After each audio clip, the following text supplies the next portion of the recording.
Anastasia. The contents of this letter concern my recent descent into madness. The obsession with life and its generation is a timeless one. As such, to call myself a pioneer in the field would be foolish. Many scholars have attempted to grasp this concept, dedicating their lives to its cause. Their lives serve as a kindle for an ever-growing flame, one to rival the first flame brought by the beloved Prometheus. Like him, do I feel the lashes of pain of an eternal torment for the gift I have given to the world. Yet, the steel calls me even so. Its certainty, its triumph against flesh, how even against such a great adversary that is the beast of time, it stands tall, resolute. I listen to its siren call every waking moment. It tempts me, like the sweet fruit in the Garden of Eden.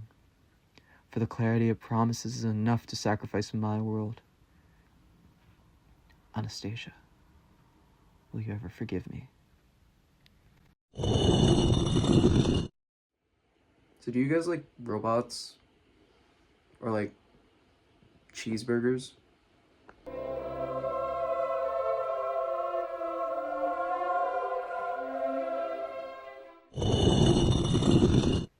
You guys ever wake up feeling Chinese? Do you guys do that? Because I had that for like an entire month. But anyways, so first things first, you gotta like model out a thingamabobber. By a thingamabobber, I mean a thingamabobber.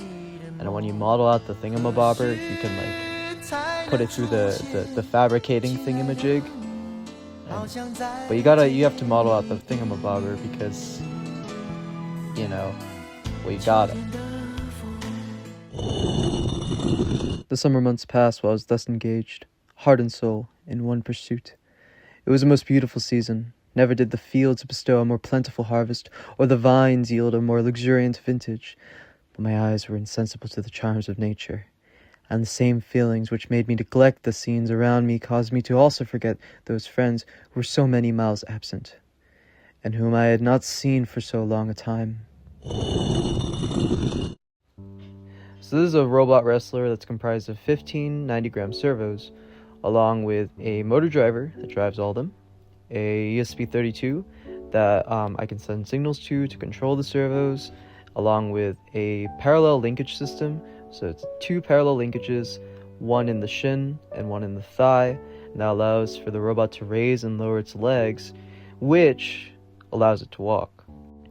Power is supplied via a 7.4 volt LiPo battery that is 450 milliamps per hour, and I connect that to a universal battery eliminator circuit, which allows me to drop the voltage from 7.4 volts, or if it's at fully charged, 8.4 volts, all the way down to, I believe it was 5 volts, and that gets fed into my servos so they don't get burnt out, because my servos have around a operating voltage of like 4 to 6 volts.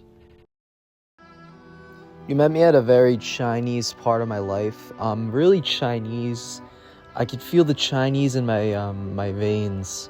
I'm pretty sure I'm about like 15th, 16th Chinese, because my great-grandfather's Chinese, but I dated this one Chinese girl, so that makes up for like the 1/16th, so I'm pretty much 100% Chinese. If you were to ask a Chinese person if I was Chinese, then they would probably say I'm very Chinese. You can ask my Chinese friend. They would probably vouch for me, so no worries there. But yeah, I can feel the Chinese flowing through my veins, you know, like, I think I already said that, but I just need to emphasize that. I can feel it. I can really feel it, you know, and I feel like this is really important to convey to you. If you walk away with anything from this, it's that I'm Chinese. So apparently in my infinite Chinese wisdom, I didn't realize that a leg is supposed to thrust backward. So in this clip, the leg is kind of just raising and then going down. I later figured this out, and it is able to walk most beautifully, most amazingly, most splendidly.